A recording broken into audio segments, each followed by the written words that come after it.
nace en Belén, aunque sus padres eran originarios de Nazaret. De manera que son todos esos datos por una parte geográficos, históricos, pero están mezclados con un mensaje que nos quieren decir. Fíjense que el Mesías, el rey de Israel, nace en un pueblo importante, conocido como es Belén. Nazaret no era muy importante ni muy conocido, de donde venían sus papás. Sin embargo, Belén sí sonaba dentro de la mentalidad judía como la ciudad de David. También se le llama la casa del pan, eso quiere decir Belén.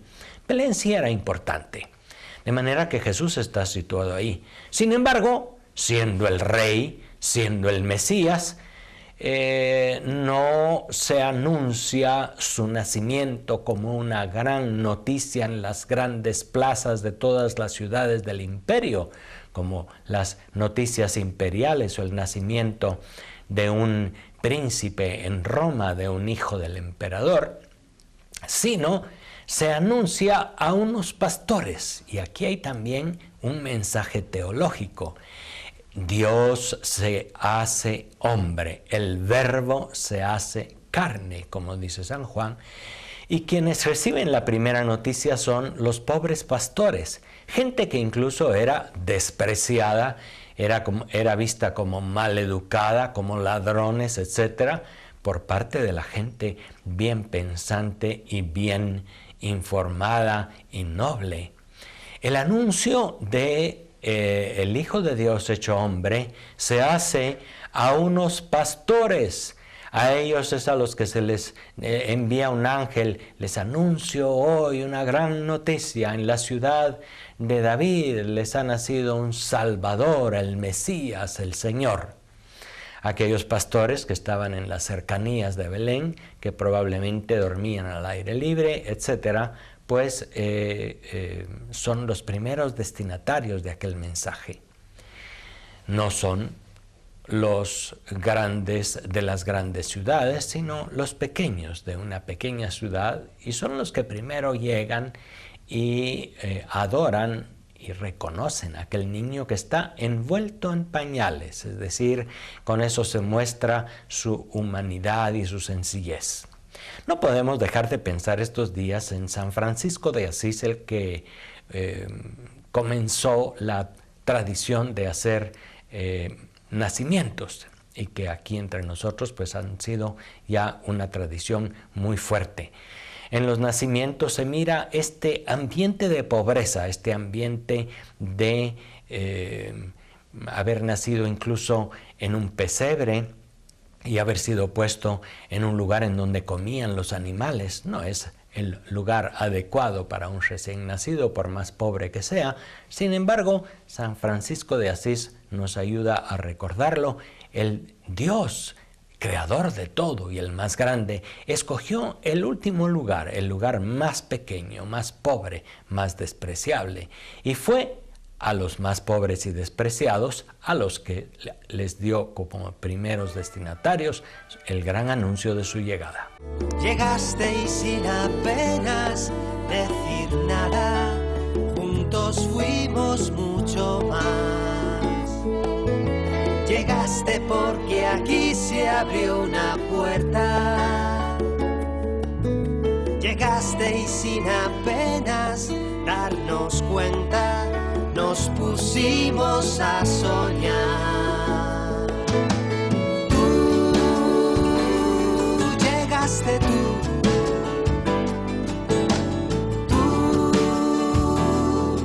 y nuestra casa se llenó de sueños. Tú,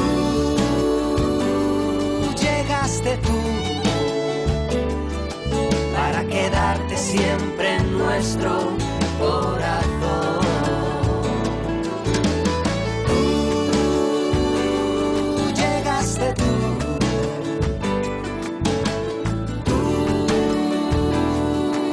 Nuestra casa se llenó de sueños.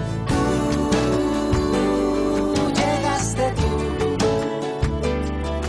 para quedarte siempre en nuestro corazón.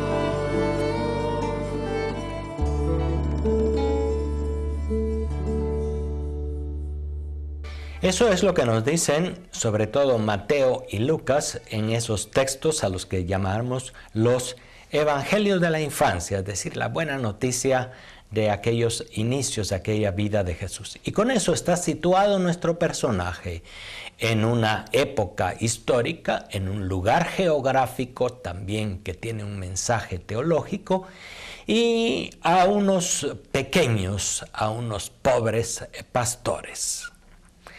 El Evangelio de San Juan, cuyo prólogo, es decir, el primer capítulo, leemos también en la misa del día de Navidad, podemos decir que sin duda es ya una elaboración mucho más posterior. Los Evangelios de Mateo y de Lucas son más o menos entre el año 70 y 80.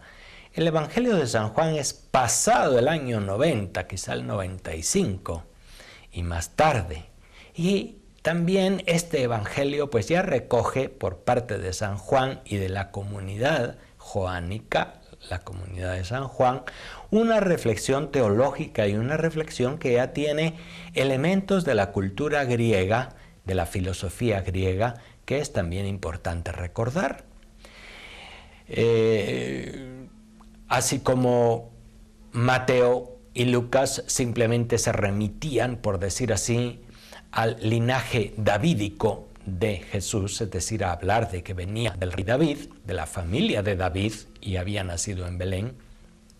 San Juan se remonta mucho más allá, porque nos habla de antes de la historia y de la creación del mundo, y nos habla de Dios mismo, y es la palabra de Dios que estaba junto a Dios y era Dios, dice, es esa palabra la que se hace carne y habita entre nosotros. Aquella, digamos fuerza creadora de Dios, en el libro del Génesis se dice que Dios dijo y con solo decir su palabra creó el mundo entero.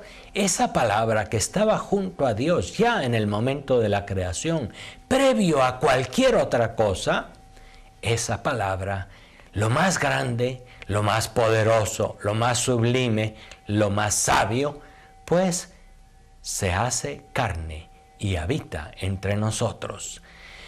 San Juan pues lo pone ya usando los términos, lo que nosotros traducimos por palabra es el término griego logos, y que significa también este principio creador. Lo usaban en las filosofías de los griegos, varios filósofos, varios escritores, y llega un momento en el que lo usa también San Juan para aplicarlo a Jesús y hablarnos no solamente de su nacimiento en Belén de Judá, sino de su preexistencia. Aquel que estaba junto a Dios, aquel que era Dios antes de que nada fuese creado, por quien todo fue hecho, se hizo carne. Carne significa se hizo débil, se hizo pobre. No significa simplemente la carne, los huesos, los músculos, el cuerpo humano. No significa simplemente eso, sino se hizo debilidad, se hizo pobreza, se hizo pequeñez. Desafortunadamente, lo apunta San Juan también en su texto del Evangelio, vino a los suyos y los suyos no lo recibieron. Es el contraste de Dios que viene y que es rechazado. En eso también está ya en cierto modo presente en los evangelios de la infancia, cuando se dice que no hubo lugar para ellos en la posada del pueblo. Quizás sin mala intención, los pueblitos, por el movimiento de gente, por el censo, estaban llenos y no eran pueblitos que tuviesen mucho lugar. Sin embargo, no les dieron ni siquiera una cama a aquella mujer que venía ya a dar a luz también, sino que los dejaron en un lugar en donde guardaban los animales, en un establo o en una cueva. Esto no sabemos exactamente en dónde sería. La tradición sitúa el nacimiento de Jesús en una cueva, esa cueva que está en Belén y sobre la cual el emperador Constantino mandó a construir la gran basílica de la Natividad, que aún hoy es un lugar de peregrinación muy importante. Abajo de esa basílica hay una cueva en la cual, según la tradición, nació el Señor. Los textos del Evangelio no nos hablan de una cueva, sin embargo, es una tradición y es muy posible que así fuese. En las cuevas también guardaban a los animales y las casitas las ponían cerca, en fin. Esos detalles también de los que nos hablan los evangelios no pretenden ser crónicas históricas, sino que pretenden subrayar el mensaje principal. Dios se hizo hombre y nació entre los pobres, aquel que es el creador, el sabio, el perfecto, se hizo imperfección, se hizo pobreza, se hizo pequeño. Ese es el gran misterio de la Navidad, que por supuesto nunca nosotros acabaremos de comprender, más que cuando lo veamos cara a cara, como dice San Juan. Para mientras, en nuestro caminar, estamos invitados a admirarnos de esta realidad. Y al decir admirarnos significa también a saber descubrir la presencia de Dios hecho hombre en los pequeños y en los pobres, en los pequeños gestos y en los detalles de cada día. No vamos a descubrir a Dios en las grandes obras de poder y de fuerza y de milagro. Vamos a descubrir a Dios en la sencillez de la mirada de un niño, en un favor que nos hacen, en una sonrisa y en una mirada que nos brindan cuando tal vez estamos preocupados o tristes, en la pequeña ofrenda de una anciana en una iglesia, en los pequeños detalles de sencillez, de alegría, de convivencia familiar que también se viven estos días. Encontrar a Dios en lo pequeño y admirarse de la presencia de Dios entre los pequeños, podemos decir que es un mensaje muy importante de la Navidad. El Señor sigue estando presente en medio de nosotros, y si bien es cierto que su primera venida, que celebramos en la Navidad, nos recuerda una segunda venida con poder y gloria, como dicen los textos, es cierto, nuestra fe nos lo asegura, que está entre nosotros. Eso es pues lo que les deseo en esta Navidad, que descubran de todo corazón esta presencia cercana del Señor, y eso llene de paz, llene de alegría y de fe su corazón. Feliz Navidad, amigos y amigos. Hasta la próxima. El camino que lleva a Belén baja hasta el valle que la nieve cubrió. Los pastorcillos quieren ver a su rey. Le traen regalos en su humilde zurrón al Redentor, al Redentor. El camino que lleva a Belén, yo voy marcando con mi viejo tambor. Nada mejor ofrecer su ronco hacer